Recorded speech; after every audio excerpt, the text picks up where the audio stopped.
I was working up in the wilds of Alaska in the dead of winter. A part of me loved it up there, the peace and quiet, the tranquil isolation, but another part of me regretted taking up the job. It was the kind of bone-deep cold that could freeze your thoughts along with your body, and the landscape, as beautiful as it was, had an eerie hollowness about it.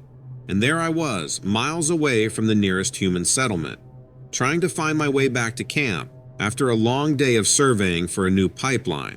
You'd think spending all day looking at maps and tracking through this terrain, I'd be a bit more proficient at not getting lost. But that day, Mother Nature had other plans. A blizzard came in quick, faster than I'd ever seen before, and just like that, all my landmarks were swallowed up by the snow. I remember thinking how ludicrous it was, lost in one of the most remote wildernesses in the world. How the hell had I ended up there? I've always been an adventurous person, always jumped at the chance to go off the beaten path. But this was totally off the grid. The biting cold began to seep through my winter gear. Walking became difficult. The air was so cold that my lungs hurt. I pulled my gaiter up over my nose and mouth to try to get some relief, but the condensation only started to soak it through. I tried to stay calm, to remember my training, but the darkness was rolling in fast, and the snow was unrelenting. I couldn't help but feel panic creeping in. It was as if the forest itself was alive, watching me struggle in the swirling curtain of white. I was getting so cold that I stopped near a cluster of trees, just to get out of the wind for a moment. To keep the freeze at bay, I started a small fire with the deadwood I could scrounge up. My field training had drilled the importance of staying warm and dry if lost in the backcountry, especially in this unforgiving cold.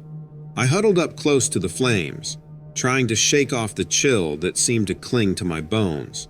It was in the heart of this white forest that I first heard it. A distant howl cut through the stillness, echoing off the snow-covered trees surrounding me. It was unlike any creature I'd heard before. It was not a wolf, nor a pack of coyotes. I knew that much. It sent shivers down my spine, even stronger than the winter air. I stoked my fire, tried to keep it alive the best I could. I'm not going to lie, that howl had me pretty scared. I had heard a fair amount of indigenous stories, folk tales if you will, about strange things in the Alaskan wild. My mind started to wander. Was there something in these woods with me? Time seemed to drag on. Keeping the fire going was a daunting task, and the howling creature seemed to draw nearer. Maybe it was my mind playing tricks on me, but every time it called out, it sounded like it was getting closer. I hoped it was just some delusion brought on by my near hypothermic state, but then there came a smell, an odor so rancid, so sour and putrid, that it made my stomach churn and bile rise in my throat. It was the smell of death, of rotting flesh, like something that's been on the side of the road for weeks in the summer sun. The smell wasn't just close, it was all around me. Something was watching me. I could feel its gaze cut through the darkness, though I couldn't see from where. But there was some unseen presence out there. I longed for daybreak, for the hidden horrors of the night to be washed away by the first light of dawn. But until then, I was alone with whatever creature lurked in the shadows. My fire felt small and insignificant in the middle of this claustrophobic winter desolation. It provided me with a tiny fortress of safety in the presence of this unknown creature. The only thing I could do was wait, fend off the cold for as long as I could, and hope that whatever was out there didn't want to brave the firelight. As the wind gusted around me and the snow piled on, I braced myself for the longest night of my life. But one thing lived sharply in my mind, the primal fear at the back of my eyelids reminding me of the folk tales of beasts that lived within these vast, unhindered lands. I saw a shadow against the snow, a hulking mass that seemed to twist and contort within the raging white winds. Its height was impossible for most animals that lived out here. A moose, perhaps. But what would a moose be doing out in this kind of a storm? Any animal with survival instincts would be hunkered down somewhere warm. My heart pounded in my chest as my gaze trailed upwards, catching sight of antlers protruding from its head. They looked like the antlers of an elk, but when it came closer, I could tell it was anything but. Its face was white as bone and skinless.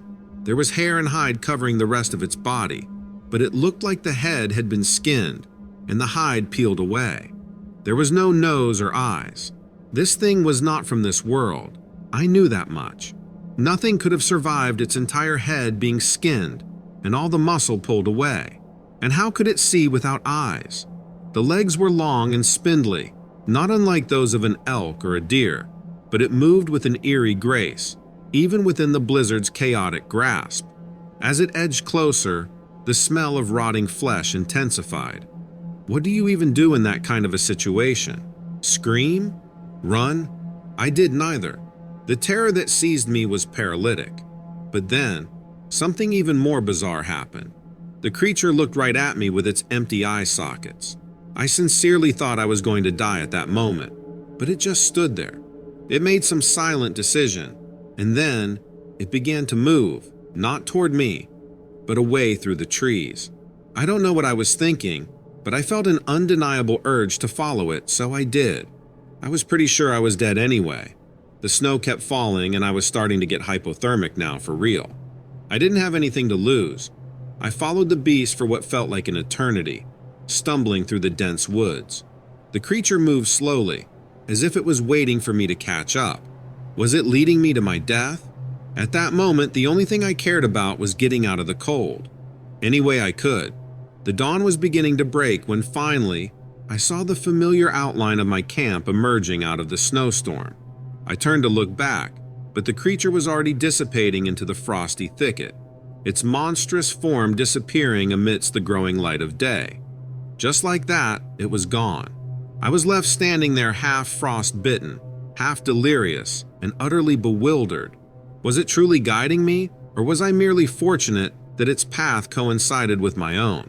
I guess the latter is easier to swallow, but a small part of me dares to believe in the former. I still think about that encounter often. I've heard all the stories, but I haven't heard any where the creature helps someone instead of harms them. But that's what happened to me.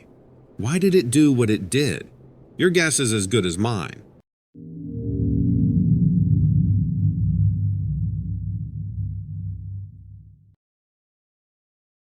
I need to tell you about something crazy that happened while my high school friends and I were working on a film project. I figured your channel might be interested in this, given the subject matter. Our short film was going to be a horror flick. We decided to shoot it in the Pine Barrens of New Jersey. I had been there hiking a few times in my youth, and it always had a creepy atmosphere to it that I could remember. Of course, there were the local legends of the place, but we were just looking for a creepy woods for our short film. We never thought we'd actually find anything unnatural out there. It was the spring semester of my junior year. I was in a class that required us to direct and produce short movies for a section of our final exams. My crew and I decided to embrace the horror genre. We brainstormed different locations, but the Pine Barrens won out. I was the director. Brian and Mark handled the cameras, and Abby was in charge of the sound, using an old-school boom mic we found in the AV room at school. We spent the day scouting locations, filming scenes, and trying to get into the spirit of making a cool and edgy horror movie. Really, we were having a blast. We decided to play around with some of the local folklore in our stories. There were a few ghost stories surrounding the place, but the legend of the Jersey Devil seemed like an excellent fit for our amateur film. We ended up doing a bit of local research around town. We did some interviews and found that some people really did believe the stories. They thought the thing was real. I brushed it off, thinking they were just playing games with the dumb film kids hanging around town. But there was something in the way the people spoke about it that set me on edge. We had a couple of scenes to shoot in the dark, and we wanted to test out the cameras and the lighting, so we headed out back to the Barrens. Once it got dark, the woods felt different. There was a darker, more ominous air about the place. Now, I'm not a guy who scares easily, but out there in those silent woods, it was hard not to get a little rattled. The crackle of broken twigs and the rustle of leaves suddenly seemed amplified in the blackness. Every little noise made us look over our shoulder, our hearts pounding in our chests. But hey, it was all part of the atmosphere we wished to create, right? The night wore on and we got some pretty good footage. Despite the creepy atmosphere, we were all enjoying the creative process. Just when we thought we'd call it a day after shooting one final scene, things took a dark turn. After all, the Pine Barrens is known for its fair share of unexplained phenomena. But to experience something firsthand, that's a whole different ballgame. Something was palpably off. I couldn't see anything strange, but I could feel it in the air. Something was about to happen. I wasn't the only one who felt it. We had already begun packing up, but everyone was moving just a bit faster now. We tried to shrug off the eerie feeling, reminding ourselves that the bare, creaky trees and the low hoots of an unseen owl were just sounds of the forest. Completely normal. Nothing at all to be nervous about. But the night brings shadows with it, and sometimes there are things hiding in the dark corners of the world that are true nightmares. All of a sudden, we heard a sound from the dense underbrush behind us that made us all freeze in our tracks. It was some sort of screech, or perhaps a cry. It's hard to explain because I had never heard anything else like it before or since. I was looking around the woods, searching for the creature that made the noise, when I noticed a dark shape swooping across the moonlit sky above. It was large, larger than any bird native to the Pine Barrens. Along with the creature came a scent like sulfur. It was so powerful that our eyes were watering. As the shape swooped lower, we got a closer look at the beast. It was without a doubt the creature known locally as the Jersey Devil. I still don't know exactly what it was, but this was the thing everyone was talking about. I knew that much. It had what looked like an exterior skeleton, like its bones were on the outside of its body, but they were dark, almost black, and had a reflective sheen that could be seen under the moonlight. Its body resembled that of a deer or a horse. It had cloven hooves and a face with a long snout that wasn't like any type of animal I could compare to. There were two huge black horns coming out of its head and wings erupting from its back. It looked like some type of demon. The creature didn't make any direct moves toward us, but the sight of it, the mere anticipation of a possible attack, was the terror itself. We stood there frozen for what felt like forever, but was probably only a few seconds. I had a hard time wrapping my mind around the creature standing before us. It just didn't make sense. Things like this didn't exist. They were things in movies, not something that lives in the real world. All four of us made the decision to bolt at once. Packing up was a blur. Who cared about the cameras and the boom pole when you were running for your lives? Somehow, despite our panic, we managed a clumsy retreat back to the car. We didn't dare to look back until we were safely inside the vehicle. When we finally dared to look outside, of course it was gone. I'm not sure if it tried to follow us or not. The skies seemed normal, and there were no signs of any disruption in the woods. Did we just... Brian stammered, but none of us could complete his sentence. None of us have been back to the Pine Barrens since that night. The movie? It got completed, but we used the footage we had. We didn't return for any reshoots. Something about the encounter felt personal, and we never uploaded it online or even included it in the cut. But it changed something in us. Back when we had started drafting the script, we had written a line saying, "Reality is scarier than fiction." Little did we know how true that was going to turn out.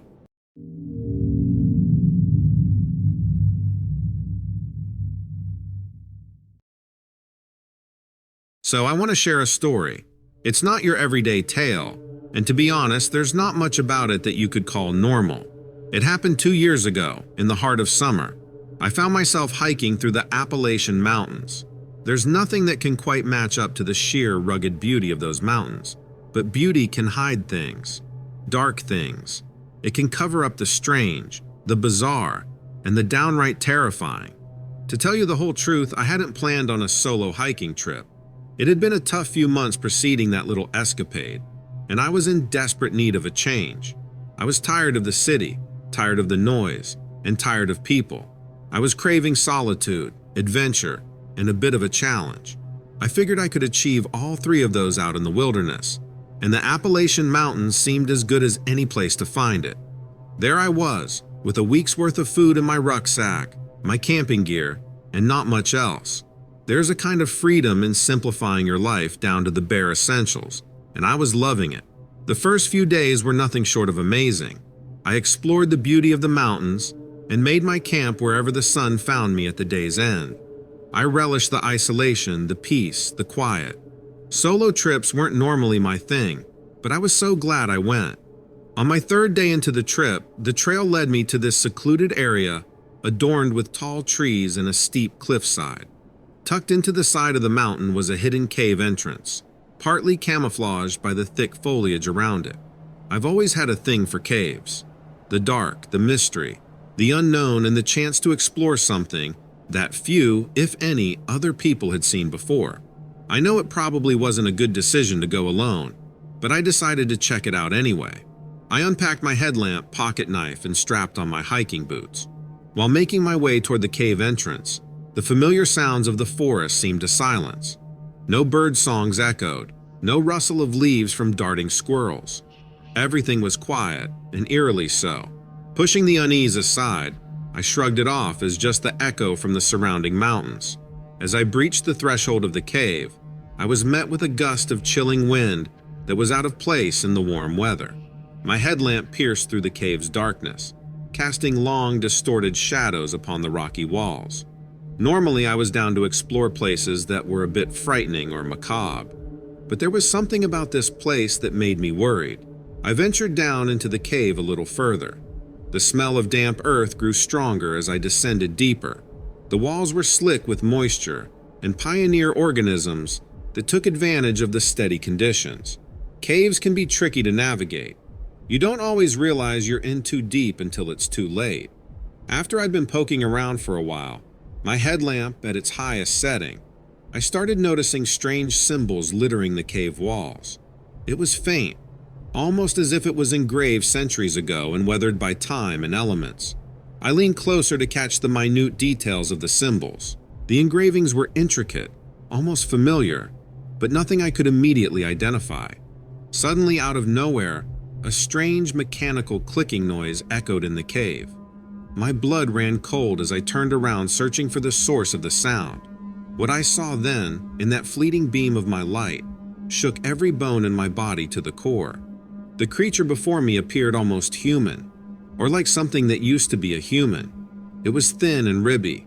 Its skin was stretched tight over its protruding bones. It was so pale it was nearly blinding. It had arms and legs like a human, but it didn't use them in the proper manner. It chose to crawl around like a golem instead of walk upright. Its large black eyes reflected the light from my headlamp. They seemed too big for its face. Its features were almost cartoonish, like it was something that just couldn't be real. And yet, there it was. As fear set in, the creature backed away from the light, still making that harsh clicking noise. I wanted to run, scream, do something, but I was frozen where I stood. In the strangest reaction I could have had, rather than running, I cautiously raised my hands in a gesture to show that I wanted no trouble with the creature. Part caution, part desperation. To my astonishment, the creature seemed to sense my intentions. I could swear that in that moment, I felt a connection with this wonderfully bizarre creature. There was respect and fear, understanding and the unknown, all in one. I couldn't speak with it, but it still seemed to understand. But I didn't want to press my luck. Carefully, slowly, and with all the calm I could muster, I walked backward, keeping both eyes on the creature until I was out of its sight. Once out of the cave, I turned on my heels and bolted, not slowing down until the cave was a distant memory. The rest of my hike was uninterrupted, but how do you return to normal after seeing something like that? Upon returning home, I tried to find answers, digging into folklore, into history, into science, anything that could explain what I had encountered. Was it protecting something? If it was, what was it?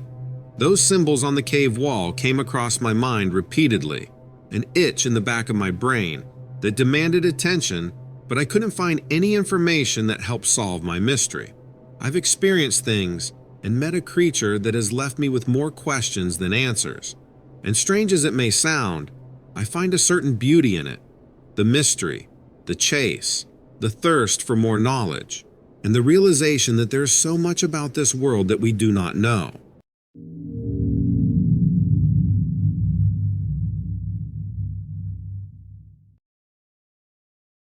I've got a different spin on things for you today.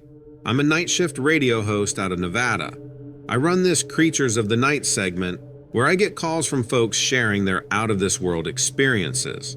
More often than not, my callers are folks who swear they've been up close and personal with beings from other planets, alien abductions. To be honest, I was always a bit of a skeptic. I didn't much believe the stories, but there's no denying they're entertaining as hell. But all of a sudden, the calls started getting more frequent, more detailed, and the people on the other end of the line were either real good actors or they were truly frightened. I wasn't sure if there was something in the water, or maybe there was some truth to the stories after all.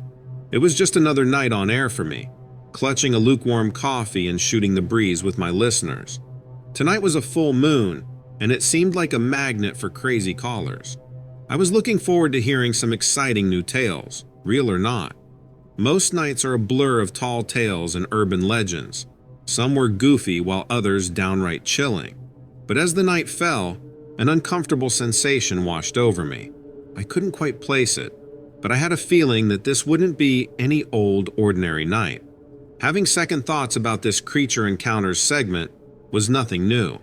Every now and then, when folks started talking about gray figures hovering above their beds, the hair on the back of my neck stood on end. It's the job, I'd tell myself, brushing off the eerie feeling. But tonight, the shadows in the studio seemed to contain something I couldn't shake off. As usual, the phone lines were jammed. Callers dialed in, eagerly sharing their run-ins with the unknown, each tale overtaking the previous one in bizarreness. Some reported strange lights in the sky over the desert.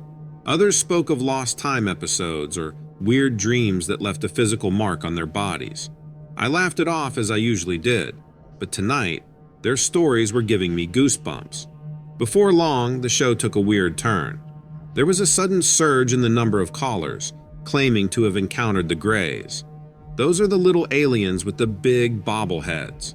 Now I could maybe wrap my mind around Bigfoot, or those shape-shifting witches out in the desert.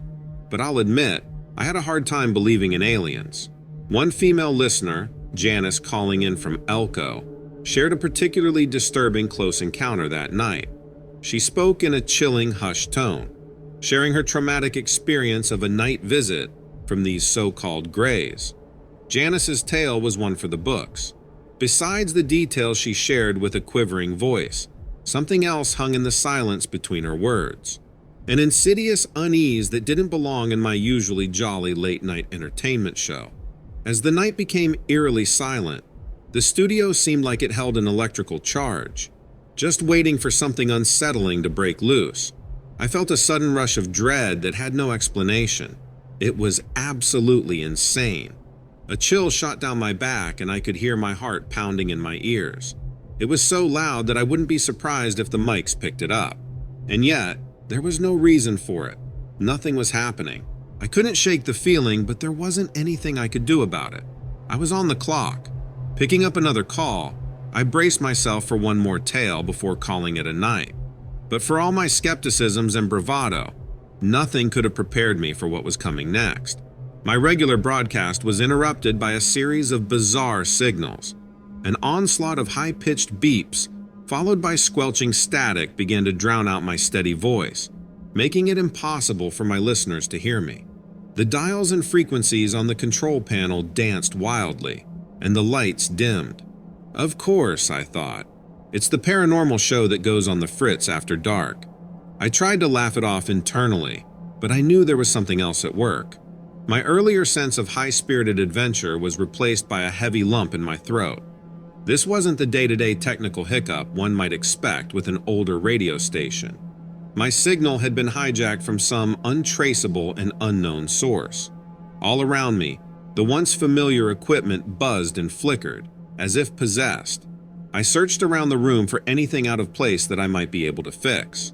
Two of the techs came in to help, but they couldn't seem to find the problem either.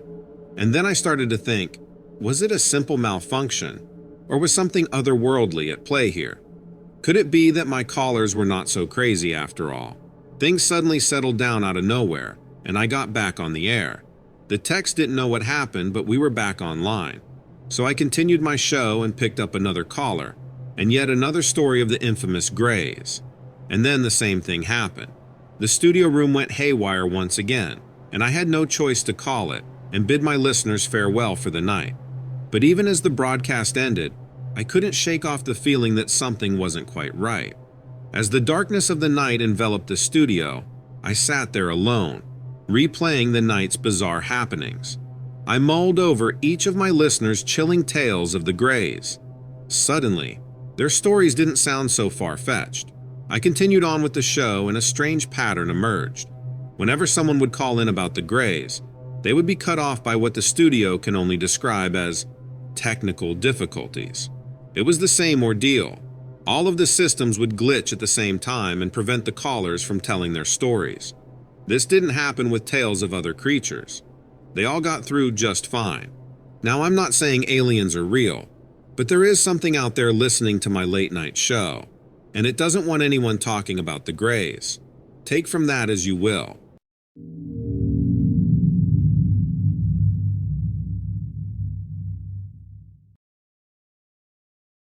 I've got one for you that I still can't make any sense of. Before I start, I should let you know that I'm an outdoorsman through and through. I've spent a lot of time solo in the wild, and I've seen just about everything. I can't get enough of it. If there is somewhere to be explored, I can't say no. So, in the middle of June back in 2006, I decided to embark on a camping trip in the Australian outback. I'll be honest, I was a little nervous about the trip. I'd been doing solo trips since I was a teen, but the outback, it's a different beast. It's the kind of place that makes a bloke feel small in a massive universe. The expanse of red dirt, the wild critters, and at night, a sky teeming with more stars than you reckon could exist. It was magical, do doubt, but it was definitely not the kind of place you'd want to find yourself unprepared. So I packed the old Land Cruiser full of everything I would need and set out on my adventure. A 2-day jaunt on a road that wasn't much more than 2 barely visible tire tracks led me to my spot. Perched on a small hill, it offered panoramic views of the vast desert around me. It was an oasis of tranquility in the otherwise harsh wilderness.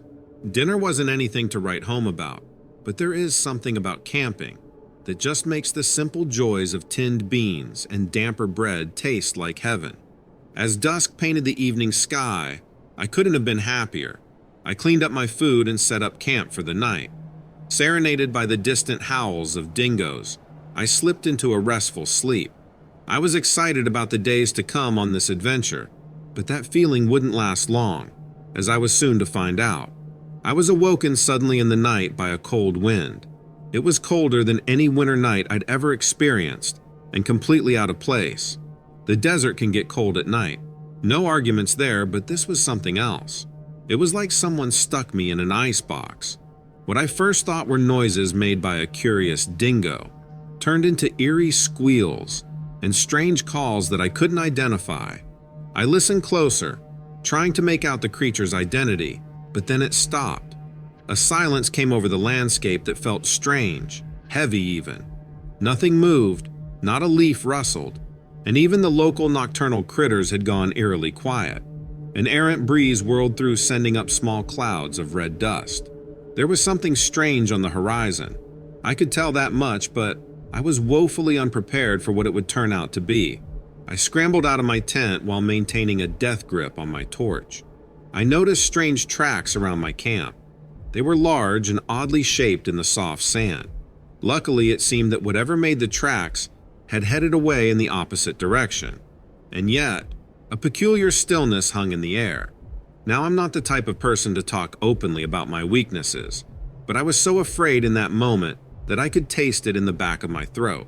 A low-pitched growl rang out, unlike anything I had ever heard before in the bush. It echoed across the silent wilderness. The torchlight illuminated just a few feet ahead of me, and I couldn't find the source of the strange noises. But even though I couldn't see it, I felt it watching me. You know that unsettling feeling when your gut instinct screams at you that something isn't right? Yeah, that's the one. Maybe it was just paranoia, but the things I was feeling were real, and I knew deep down that I was not alone in this secluded spot. As my heart pounded in my chest, the lingering silence was once again shattered by a series of low hisses, followed by rustling noises in the bush. I was teetering on the brink of panic now. I wasn't entirely ready to face the beast that was out there, but it was coming toward me whether I wanted it to or not. As I clenched my torch, my fingers numbed by the cold and fear, I debated whether to run or stay put at my camp for the rest of the night. Little did I know, my decision would lead me to an encounter I would never forget. The strange sounds died down, and I became a little braver. I guess I wanted to find the logical explanation I was sure was behind it all. So I followed the tracks. It took me half an hour maybe, but I found the trail. The tracks led me to a cave hidden by the gnarled roots of a large boab tree. The entrance was narrow, but opened into a much larger chamber. I summoned my courage and pushed into the cave. I had to remind myself to breathe as I ventured deeper and deeper inside. The torchlight cut through the darkness, reflecting off something shiny in the cave. And then I saw them. There were at least 5 of them, towering well above my own 6'3" frame. They were humanoid in shape, but in nature they were something else. I know this is going to sound crazy, but they looked like some type of lizard people. Their muscular bodies were covered in scaled skin. They were all standing upright on their hind legs, but judging by the rest of their anatomy, I imagine they could easily get around on 4 legs as well. Their faces were the weirdest part. They were just like lizards, and each one had a pair of slashing yellow eyes that looked right through me. They were huddled together, making those hissing noises. If I didn't know better, I'd say they had their own language. My heart pounded in my chest like a drum. Every instinct screamed to run, but my feet felt glued to the ground. The creatures clearly noticed my presence, but they remained unbothered, as if I was so insignificant that they didn't even bother with me. With that realization, I slowly backtracked as quietly as I could. I reached my camp in what felt like no time, threw my essentials in the Land Cruiser and hit the road. I didn't care how far I would make it on lack of sleep, but I didn't care. I just needed to be away from those things. For the longest time, I doubted my own sanity. I was stunned, appalled, and couldn't fathom the reality of what I'd experienced. People brushed my tail as just another yarn spun around my wild adventures. But every time I close my eyes, I see them. I see those reptilians. I don't know exactly what they were. If they were some strange cryptid or perhaps living dinosaurs. I never camped alone after that. I traded my solitary trips for the safety of my mates. The world we live in is vast and mysterious, and we've barely scratched the surface. There are things out there, in the wild, far from the city's bright lights, waiting to be discovered, or maybe hoping to go undiscovered. You decide, mate. Thanks for letting me share my story.